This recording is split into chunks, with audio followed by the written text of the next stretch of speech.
السلام علیکم پیارے بچوں، کیسے ہیں آپ سب کو عید الاضحیٰ کی بہت زیادہ مبارکباد۔ اللہ تعالیٰ آپ کی دین و دنیا کو آسان بنائے اور خیر و برکت نازل فرمائے۔ اور میں آپ کو عید الاضحیٰ کے حوالے سے کچھ باتیں بتانا چاہوں گی کہ الحمدللہ ہم مسلمان ہیں اور مسلمان دنیا کی ہر جگہ پہ موجود ہیں، اور یہ ہم بحیثیت مسلمان یہ مذہبی تہوار بہت جوش و خروش سے مناتے ہیں۔ اور آپ کو پتہ ہے کہ یہ تہوار ہم کیوں مناتے ہیں؟ اس لیے کہ یہ ہم اس لیے مناتے ہیں کہ اللہ کے پیغمبر حضرت ابراہیم علیہ السلام اور ان کے بیٹے حضرت ابراہیم علیہ السلام نے اللہ کی راہ میں قربانی پیش کی تھی، جو کہ اللہ کو بہت پسند ہے۔ ان کی یاد میں ہم مناتے ہیں، اور یہ رمضان کے بعد سب سے بڑا مذہبی مہینہ ہوتا ہے، جس میں ہمیں بہت زیادہ عبادت کرنی چاہیے، اللہ تعالیٰ سے خوب دعائیں مانگنی چاہیے، اور تسبیح و تشریق وغیرہ بہت زیادہ پڑھنی چاہیے اور خوب دعائیں مانگنی چاہیے، کیونکہ یہ مانگنے کا بہت اچھا مہینہ ہوتا ہے۔ اس میں ہمیں اپنی دنیا اور آخرت کے لیے بہت سی بھلائی کی دعائیں مانگنی چاہیے، ٹھیک ہے۔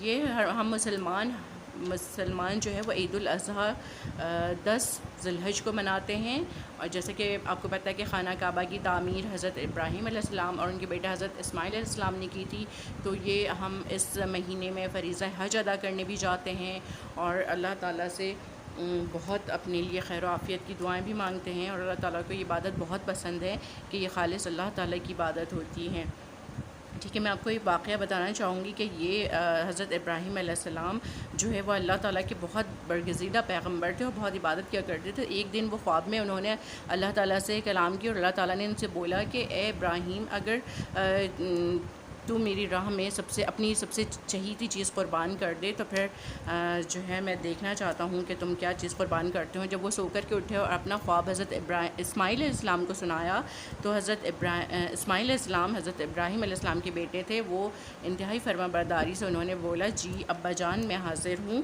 تو پھر حضرت ابراہیم علیہ السلام نے کہا کہ بیٹا میری سب سے پیاری چیز تو ہی ہے، تو اس لیے میں تجھے اللہ کی راہ میں قربان کروں گا۔ پھر حضرت ابراہیم علیہ السلام جب حضرت اسماعیل علیہ السلام راضی ہو گئے، اور حضرت ابراہیم علیہ السلام نے اپنی آنکھوں پر پٹی باندھ کر حضرت اسماعیل علیہ السلام کے گلے پر چھری چلانا چاہی، تو اللہ تعالیٰ نے جنت سے ایک دمبا بھیج دیا، اور حضرت ابراہیم علیہ السلام کی چھری نے اس دمبے کو ذبح کر دیا۔ اللہ تعالیٰ کو اپنے نبی کی یہ قربانی اتنی پسند آئی کہ مسلمان انہی کی سنت میں 10 ذی الحج کو جانوروں کی قربانی پیش کر کے اللہ تعالیٰ کو راضی کرتے ہیں، ٹھیک ہے۔ اور یہ جو ہے تہوار ہم کس طرح مناتے ہیں کہ عید کی نماز پڑھنے کے بعد جانوروں کی قربانی کرتے ہیں، ٹھیک ہے۔ آپ میں سے بہت سے لوگوں نے ان کی تیاری بھی کی ہوگی، اور یہ عبادت کا مہینہ بھی ہے، قربانی کا مہینہ ہے۔ قربانی ہم اس لیے کرتے ہیں کہ یہ قربان کریں اور غریبوں تک، مستحق لوگوں تک اس کا گوشت پہنچائے۔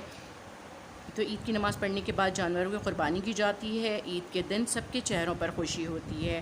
بچے 4-5 دن پہلے سے جب محلے میں گائے، بکرے اور اونٹ اور یہ کہ دمبا وغیرہ جب آتے ہیں، تو بچے بہت کھیلتے ہیں، بہت زیادہ ان کا خیال رکھتے ہیں، ان کا چارہ پانی کا بھی خیال رکھتے ہیں۔ تو یہ کیا ہوتا ہے کہ عید کے دن سب کے چہروں پر خوشی ہوتی ہے، رشتہ دار، غریب، غربا، اڑوس پڑوس میں گوشت کی تقسیم ہوتی ہے، اور یہ عید کا اتنا دلچسپ مشغلہ ہوتا ہے کہ بچے دوڑ دوڑ کر یہ کام بہت خوشی سے کرتے ہیں۔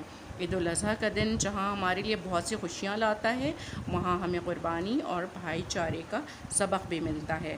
تو اب آپ کو کیا کرنا ہے؟ آپ نے یہ کہانی سن لی ہے، اور آپ کو یہ کرنا ہے کہ 10 لائنوں پر مشتمل ایک نوٹ لکھنا ہے، اور اس میں عید الاضحیٰ کے بارے میں بتانا ہے کہ عید الاضحیٰ کو کیسے منانا چاہیے اور ہم کس طرح مناتے ہیں، اور اس میں کون سی عبادت اللہ کو خاص پسند ہے، اور یہ عبادت جو ہے اللہ تعالیٰ کیسے قبول کرتے ہیں، اس کے بدلے میں ہمیں کیا کیا نعمتیں ملتی ہیں۔ تو اس لیے آپ 10 لائنوں پر مضمون جو ہے لکھ کر کے مجھے چیک کروائیے گا، ٹھیک ہے۔ اللہ حافظ۔